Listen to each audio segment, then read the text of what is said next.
Today on the CJ Off-Road out of Harrisburg, Pennsylvania, we're going to begin with an editor, his Jeep, a video studio, a video host, a large company, some takeoff parts, and we're going to see if they fit on a 2012. Okay, that's too long. Just do it again, but shorten it up a little bit. That's too long. You don't think they'll like that? No. Okay, ready? Today on CJ Off-Road, we're going to put a JL bumper on a JK.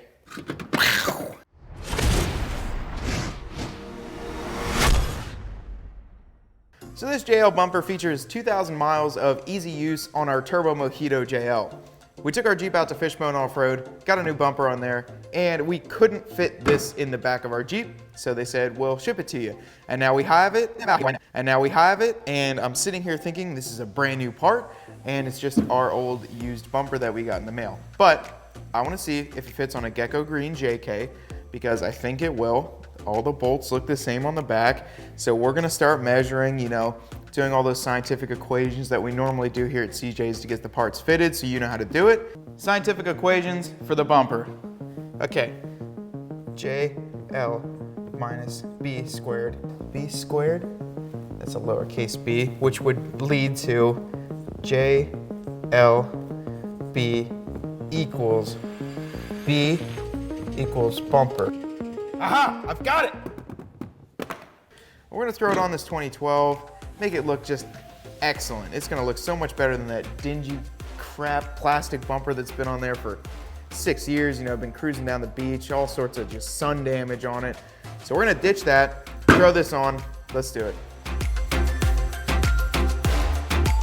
In order to get this bumper onto your JK Wrangler, the biggest issue that I thought I was going to run into is that distance in between the grille and the bumper. For the JL, it's a really narrow area in between the bumper and the grille. For the JK, it's actually wider, so having those differences, I thought it would come into factor, but when you bolt it up, it really doesn't matter. In order to get it done, you have to remove 8 18mm bolts. There's 4 on each side, 2 on the outside of the frame rails, and then 2 on the inside.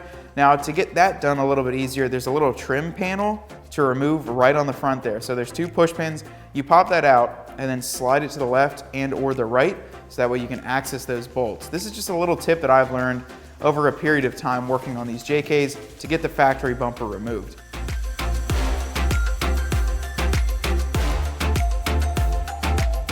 It's trash, dude. I already had to drill out 2 of these holes. Look at this.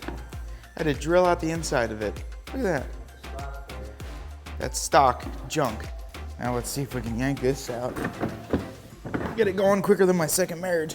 So a lot of the parts so far have been fitting. As you can see here, we got some JL hood latches on the JK.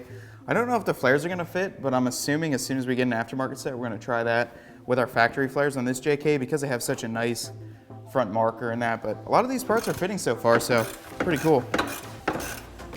Before we fully pull this off, I'm gonna disconnect those fog lights. It's been a while, Ryan, since we have any JKs with stock bumpers. Forgot there's this little push pin on that belly pan skid that has to be pulled off. To get the new one on, all you're going to have to do is grab it by the tow hooks, make sure that everything is together behind it, and then just simply slide it onto those frame horns onto the end. All the 4 posts on each side will slide right in. One thing I am gonna do is I'm gonna use these spacer plates on the back just to make sure it holds it on a little bit better. Those are all for the JK. All the 4 posts on each side will slide right in. There's 4 bolts that go on each side, same thing as the old ones. And heck, even the old bolts off of your JK fit onto those threads. So if you don't have one, or you get one secondhand that doesn't have the hardware, you can reuse your JK's hardware, which is really cool.